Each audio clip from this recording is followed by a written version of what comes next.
The book of Joel, chapter 3, verse 14 says, multitude, multitude in the valley of decision, and the day of the Lord is near in the valley of decision. We've discovered that decisions makes destiny, and we said something very powerful, that you are free to make your decisions, but you are not free from the consequences of the decisions. You are free to make your decisions, but you are not free from the consequences of the decisions. And that is why it's very important for you and I to get our decisions right.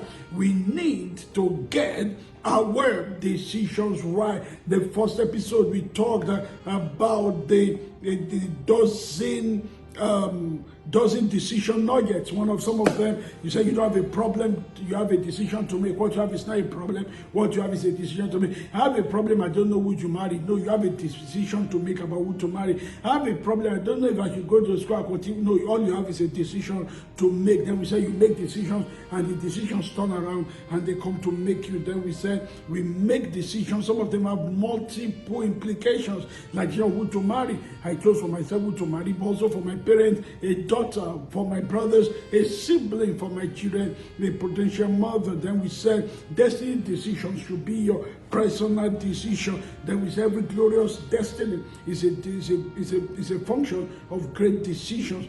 Decisions are also time sensitive. Then we say we make an average of 1,000 decisions every day, but most of the time, at least 10 of them, we have destiny implications. But the good thing is that we learn that we can be able to make great decisions every time. I mean, that is also, it is some of the things we can enjoy as a believer.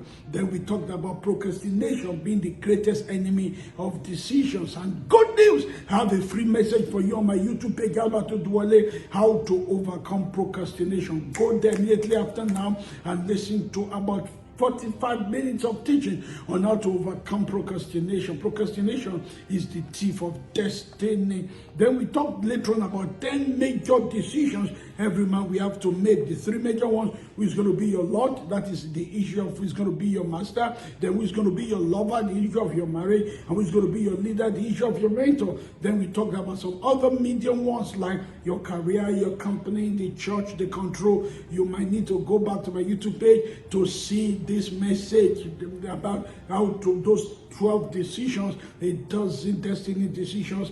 That is very important. So number 1, Lord. Number 2, who is going to be your lover. Number 3, who is going to be your leader.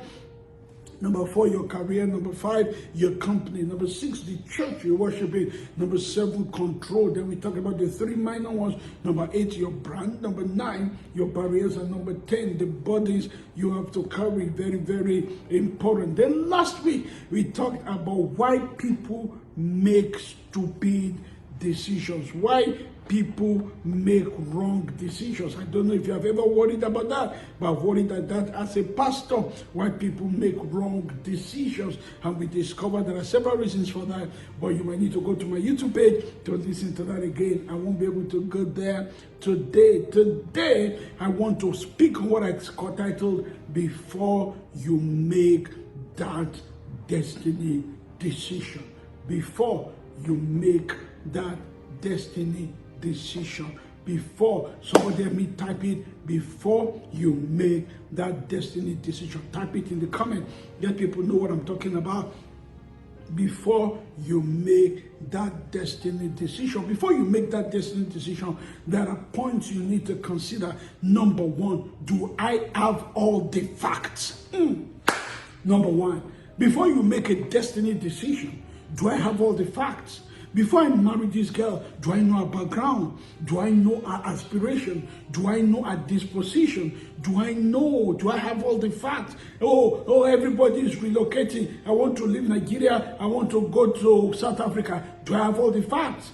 Am I sure the kind of things I want to do with my life is appreciated there?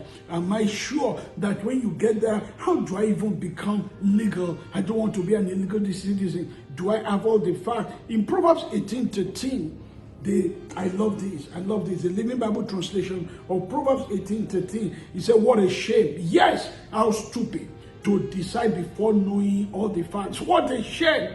How stupid to decide before knowing all the facts. Proverbs 18:13, the Living Bible translation. What a shame, how stupid to decide before knowing all the facts. Don't make a decision if you don't know all the facts. You need to know. A lot of us bought cars without knowing all the facts. I remember some time ago, I wanted to buy a car, and then I wanted to buy a trendy car, a new car. But in the home country, Nigeria, then, most of the new trendy cars were automatic gear. I'm talking about years ago. And then people were saying, oh, automatic gears are difficult to maintain. Automatic gear cars are terrible. Automatic gear cars, if it stops working, you can't push it and all that. You know what I did? I decided to talk to people that know, to find out all the facts. And by the time I talked to them, I knew all these guys that are talking, they're just talking rubbish. Since then up to now, I've always been buying automatic cars. And you know what? The people that told me then the automatic cars are difficult to maintain, you know what they're driving now? Automatic gear cars. That is how life is. So that's why it's very important. Before you make a decision, get all the facts. And these days you are blessed. You have God, then you have Google. Oh my God. Between God and Google, I can get all the facts. Between God and Google, I can get all the facts. Do you have all the facts? Before you pack your Bible, your bag, and say, well, I'm relocating to London. Do you know about winter? Yeah. Do you know how cold it could be in some places in Canada? Do you have all the facts? In Proverbs 18 verse 2, that's in Proverbs 18 verse 2, it said a rebel doesn't care about the facts. All he wants to do is yell. A rebel. A lot of people are behaving like a rebel in life. That's the Living Bible translation also. A lot of people are behaving like a rebel in life, and the reason why they are behaving like a rebel in life is because they refuse to get the fact. They're just yelling, they're just struggling, and it's because they don't have the facts. I've discovered that what you don't know is above you. We call it understanding because you stand under information. What you don't know is superior to you. You need to know. In Proverbs 23:23, I love the way the Living Bible translation put it. He said, get the fact at any price and hold on tightly to all the good sense you can get. Get the fact at any price and hold on tightly to all the good sense you can get. So facts are precious. You need to get all the facts. You need to ask yourself, do I have all the facts? Number 2 question, before you make destiny decision. So number 1, if somebody type it for me, do I have all the facts? Do I have all the facts? Type it for me quickly so that other people can monitor it. Please, let's work together. Do I have all the facts? Number 2, somebody type that, am I in the right frame of mind? Because sometimes the decision might be right, but you are not in the right frame of mind to make the right decision. There are decisions you should not make when you're tired.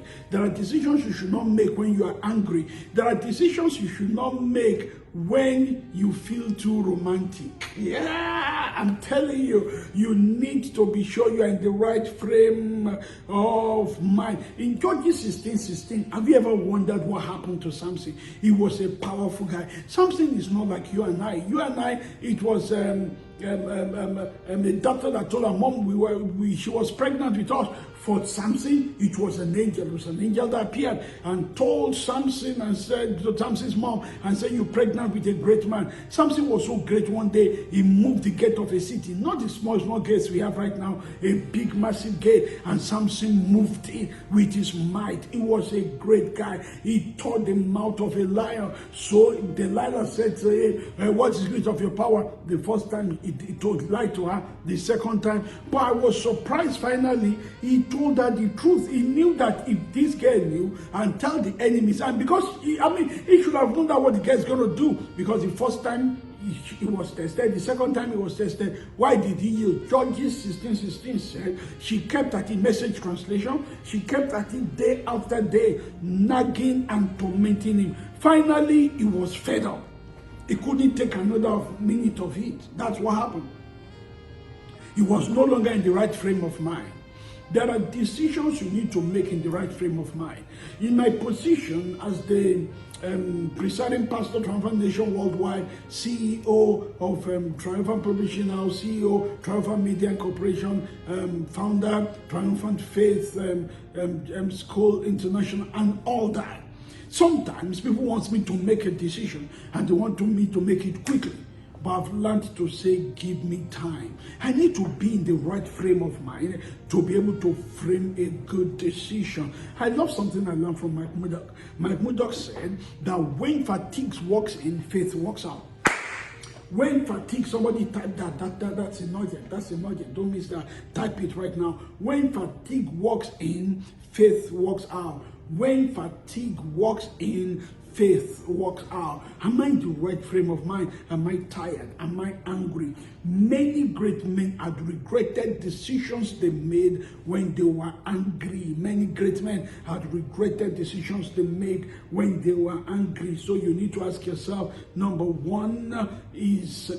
two, am I in the right frame of mind? Am I in the right frame of mind for this decision I'm planning to make?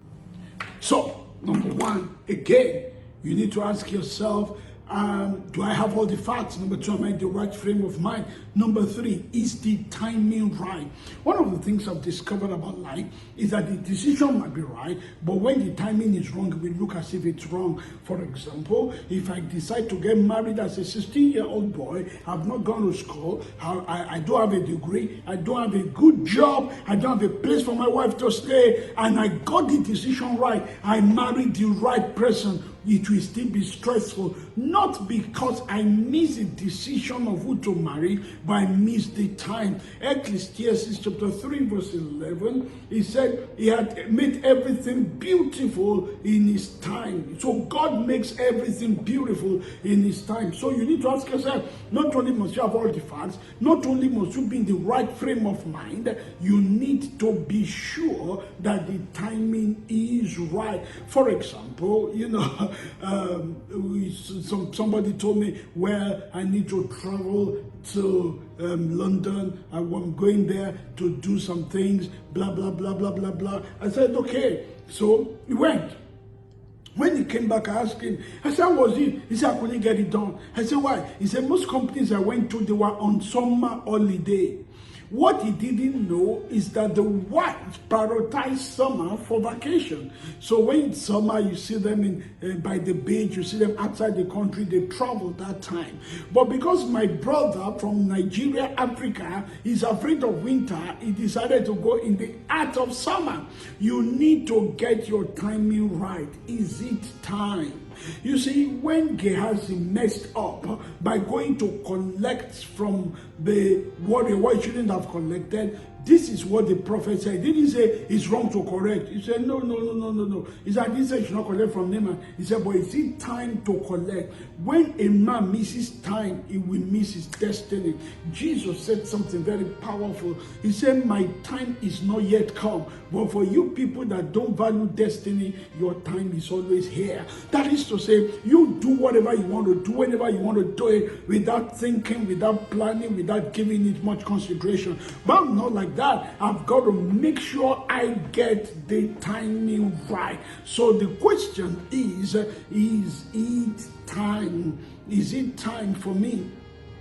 For the Bible made us realize, for example, he said, make it fit for yourself in the field.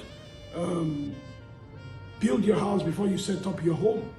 He's trying to say to you that before you think of marriage, I know you love the babe, I know you love the boo. Before you think of marriage, is it time? Time is very, very essential. I remember a guy that wanted to go in and invest in yam. And so he went to a village, he bought all the yam, but what he didn't consider was that he went to buy during rainy season. And then by the time he wanted to transport from the village, he had to go by sea, and the river was full. So I'm trying to say, with every decision, put in the time factor. Is it time? Jasmia, tremendous gift to the body of Christ, great woman. She said she did not actually enter into active itinerant ministry until the children are grown. You know what I've discovered? There is no woman I know that raised successful children that started running up and down until she had to a level, raise her children to a level. I'm telling you sincerely, even Gloria Copeland's mom had to move in with them to help with the raising of the kids. I'm trying to say to you, that timing is essential. Sometimes the decision might be right, but because the timing is wrong, it makes it look as if everything is wrong. So you need to ask yourself, is it time? Is it time for me to do what I'm planning to do? Is it time for me to embark on the journey? Is it time for me to make the investment? Is it time? I've seen a lot of men, they want to do things, but because they did it at the wrong time, it backfired on them. I've seen a lot of ministries, it backfired on them because they try to do what is right, but where the timing is wrong. So if what you're trying to do is right, but the timing is wrong, it will make it look as if it is wrong. That is why it's very important for you and I to ask ourselves what I call the time question. Is the timing right? That's number 3. Number 4, very interesting question. Who should I turn to for counseling? Who should I talk to for counseling? You see, when I want to do something, and you see, the greatest job of a leader is decision making. Somebody needs to type that. The greatest job of a leader is decision making. The head thinks, the head makes the decision. You are the head of an organization, the head of a unit, the head of a team, the head of your family, the head of your siblings as the firstborn. Your number one job is making destiny decisions. So when I want to make a decision, I know I'm not just like a bicycle, I know I'm not just like a car, I know I'm like a trailer. Okay, because I have loads of people following me, and I know that one decision I make affect destinies across board, destinies on campuses, destinies in cities, destinies in countries, destinies in continents. Because I know that I'm careful making decisions. I'm careful. Before I make that decision, I want to be sure that I'm sure, that I'm sure, that I'm sure. So all these things I've been saying to you, I put it into play. Number one, I ask myself, do I have all the facts? Do I have all the facts? What do we know about this? Where we want to buy land, we have a few properties here and there. Before we buy the land, I'm asking, what facts do we have? What facts? Have we cross-checked the land? Are we sure it's available? I hope it's not a government area that they will take later on. I hope this, I hope that, I hope the papers are genuine. Are we sure of the certainty that the people that wants to sell to us are the right owner of the land? Are we sure of this? We get all the facts. Is the place zoned for building the church?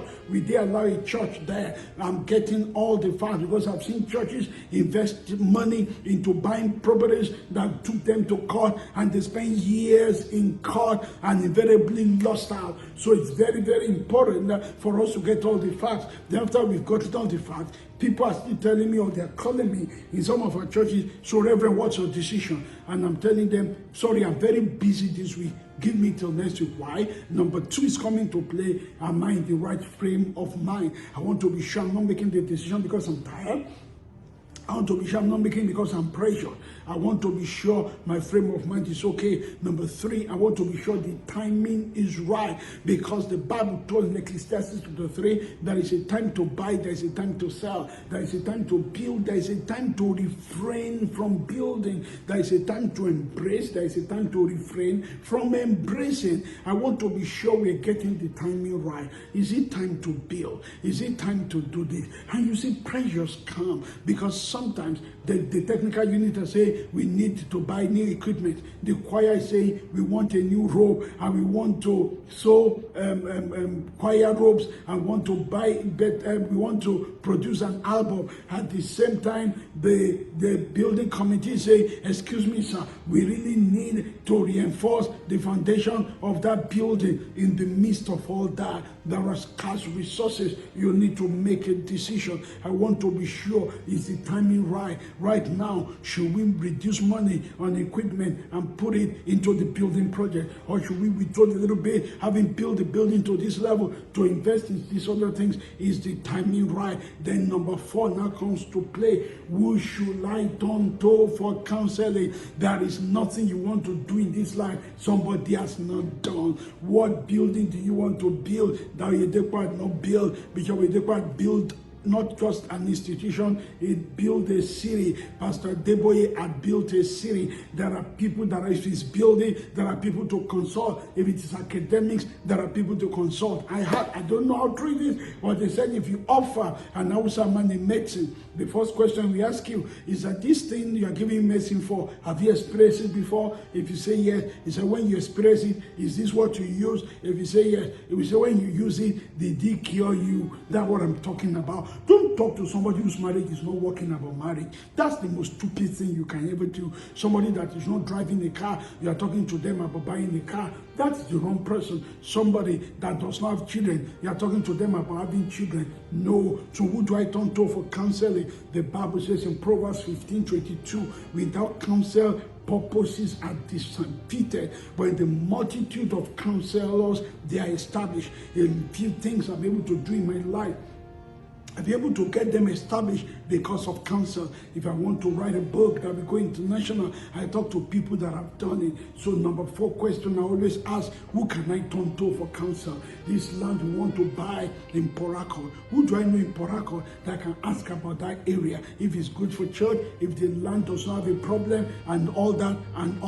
Those are questions you need to ask yourself. Who should I turn to for counsel? Proverbs 20:18, the Bible said every purpose is established by counsel. Proverbs 20:18, every purpose is established by counsel, and with good advice wage your war, which means that don't go to war without a good advice. Make sure you have a good advice before you go to war. So if I'm going to go to war concerning anything, building project, acquiring, starting a school, doing something, I look for who I should go to for counsel. Proverbs 24:6, it said, for by wise counsel you can make your war, but in the multitude of counselors there is safety. You want your marriage to be safe, you want your organization to be safe, you want your ministry to be safe, you want to be safe as a leader, as a husband, as a pastor. Make sure you get your counsel right, because if you miss counseling, you will miss it.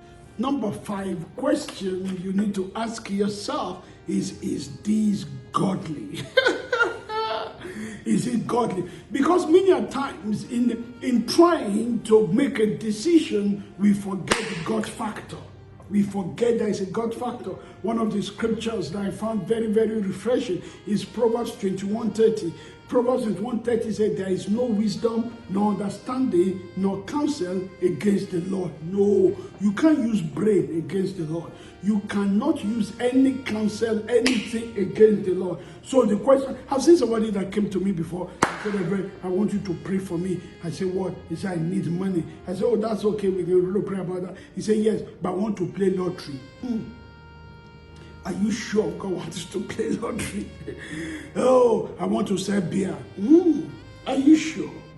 I want to carry. The first question you need to ask yourself is, this thing I want to do, is it even godly? Will God support this? I want to make a decision to marry a second wife. Will God support this? Because many a times this is where the problem comes. We labor in vain because we're doing things God does not approve. You know, one of the things I've discovered is that God will never pay for what he didn't order for. Let me say that again. God will never pay for what he didn't order for. If God did not order for it, he will not pay for it. If God did not order for it, he will not pay for it. So if it's not the plan and purpose of God for you, don't do it. Is this godly? Is God involved? I love to say, especially when it comes to situations and circumstances of making decisions, that if God is not there at the Genesis, don't expect him to show up at Revelation. Let me say that again. If God is not there from Genesis, don't expect him to show up at Revelation. So you need to ask yourself the good question, is this godly? This thing I want to do, is it godly? Is God in it? Number 6, do I have peace about it? Do I have peace about it? You see, in Colossians 3:15, Amplified Version, it's a long read. Colossians 3:15, Amplified Version, it said, let the peace, the soul harmony, which comes from Christ's rule, act as umpire continually in your heart, deciding and settling with finality all questions that arise in your mind. In that peaceful state, to which, as members of Christ, one body, you are also called to live. And be thankful, appreciative, giving praise to God always. I need to explain that to you. So it's trying to say, let the peace of God, the soul harmony which comes from Christ will be an umpire continually. What does it mean about umpire? An umpire is a referee. What does a referee do? A referee said this is right, that is wrong. Umpire is an old English word for referee. That is why in those days, you might need to ask your parents though, they used to have umpire day in Nigeria, for it's a games day, umpire day. So the referee will be able to say this is right, this is wrong. When you want to make a decision as a believer, the Bible said the way you are led is by the peace of God, the peace of God that passes all understanding. That peace must be the one that will tell you turn left or turn right, go ahead or don't go at all. So let it be the umpire continuously. That is to say, at the beginning, check your peace. In the middle, check your peace. At the end of it, check your peace.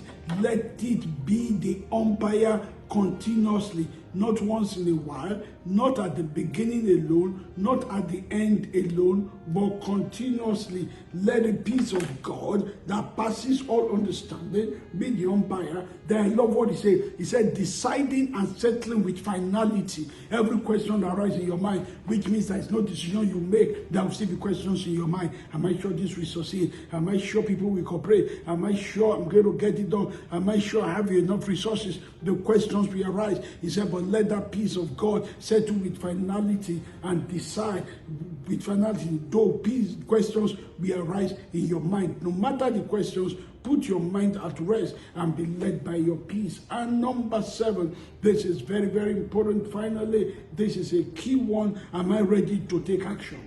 Yeah. Because you know you can make the right decision. Everything is right. But nothing works until you walk. That's a golden nugget. Somebody please help me type that down. A golden nugget. Nothing works until you walk.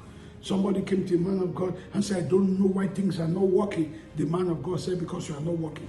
That's why things are not working. Because you are not working. Because if you are working, things will work. If you are working, things will work. No matter how much of God that thing is, if you don't work it, it will not work. Jesus said, my Father working, either I walk. That is to say, my Father is working, and so I'm working. So if you are not working, it's not going to work. If you are not working, it's not going to work. Everything might be okay. You might get in fact, you might be in the right frame of mind. You might have gone for counseling and everything might be right. But if you are not ready to work, it's not going to work, because decision is the start. Yes. You know, if somebody said, not decision kills. Because if you're in the middle of the road and you don't know if you turn left or right, they will kill you. They will run you over. But it's not enough to decide to turn to the left or right. You need to make a drive towards that direction. So I'm trying to say that decision is not enough if there is no action to back it up. I'm going to repeat the 7 points we've considered today before you make destiny decision. Ask yourself question number 1. Do I have all the facts? The Living Bible translation of Proverbs chapter 18 verse 13 says, what a shame, yes, how stupid to decide before knowing the facts. You don't decide until you know the facts. Proverbs 23:23, the Living Bible translation. It said, get the facts at any price. Hold on tightly to all the good sense you can get. So before I make a decision, I get all the facts. And I told you that between God and Google, you can get all the facts you need. You need to get your facts. People say trash, especially in the home country of Nigeria. They'll tell you as if they know what they're talking about. They don't know what they're talking about. If you doubt me, go to Lagos and ask somebody, you're going to an address. They don't know where it is, but they will tell you, you go straight, then you turn right. Then after you've done right, oh, you turn left. They don't know what they're talking about. So you need to get all the facts, very important. Number 2, am I in the right frame of mind? Am I tired? Judges 16:16 said that was the problem with Samson. Told Delilah what he should not have told Delilah because he was fatigued. Delilah wore him out. And Mike Murdock said, when fatigue walks in, faith walks out. Very important. You've got to make sure that the right frame of mind. Number 3 is the timing right. You've got to be sure, because the decision might be right, but if the timing is wrong, everything will look wrong. Ecclesiastes 3:11. God makes everything beautiful, but in its time. Number 4, very important one. Who should I turn to for counseling? Not everybody. You cannot turn to everybody for counseling. You need to know particularly who you can turn to for counseling, because Proverbs 15:22, it said, without counsel, purposes are disappointed, but in the multitude of counselors they are established. So if you want your decision to be established, you seek counsel from the right people. And I told you, not everybody you seek counsel from. Don't talk to somebody that's not made $1 million on how to make $1 million. Don't share your 120 by 130 centimeter dream with somebody by 12 by 13 centimeter mind. You've got to be careful who you share that with. With wise counsel, Proverbs 24:6, you make your war, and in the multitude of counselors there is safety. Number 5, is this godly? Is God in it? Is God going to back me up in this decision? This thing I want to do, am I sure I sense the hand of God in it? Number 6, very, very powerful, very, very important. Do I have the peace of God? How about this year of Shalom? You need to make sure that that peace is also your guiding, navigating system. Colossians 3:15, the Amplified Version, he said, let that peace, he explained the peace as the soul harmony, the harmony between your soul and your spirit that comes from Christ's rule. Let it be the umpire, the referee, continually, at the beginning, in the middle, at the end of all. He said, let it be the deciding and settling with finality all the questions that might arise in your mind. It does not mean questions will not arise, but check your heart for that peace. I'm going to teach you later on how to do that as a believer, but it's very, very important. He said that is how we as believers, we are called to live. And then, am I ready to take action? Because nothing works until you walk. I want you to go back, meditate on these 7 keys. I just gave to you my own secret. That is, these are 7 things I consider before I make decisions. And like I said, every great destiny is a product of great decisions. If you see my life, you see my marriage, you see my children, you see my churches, you see my ministry, you see all God has done for me is a product of great decisions. And these 7 I just gave you free of charge. You didn't pay me for it. Free of charge are the guidelines. Before I make any destiny decision, I consider these 5 and I do all I'm asking you to do. If you will put them, like my mom will say, on your left hand, so that you don't eat with it. Okay, nowadays we eat with spoon and fork and all that. But if you put it in your left hand and you keep on looking at it and following it, I assure you, you will have no problem with making great decisions. Have you been blessed? Let me know how blessed you are. Come on. Let me know. Tell me. I'm waiting to read your comments. Let me know how blessed you are. This has been very powerful. Don't go yet though. I have some important announcements for you. I'm coming back now.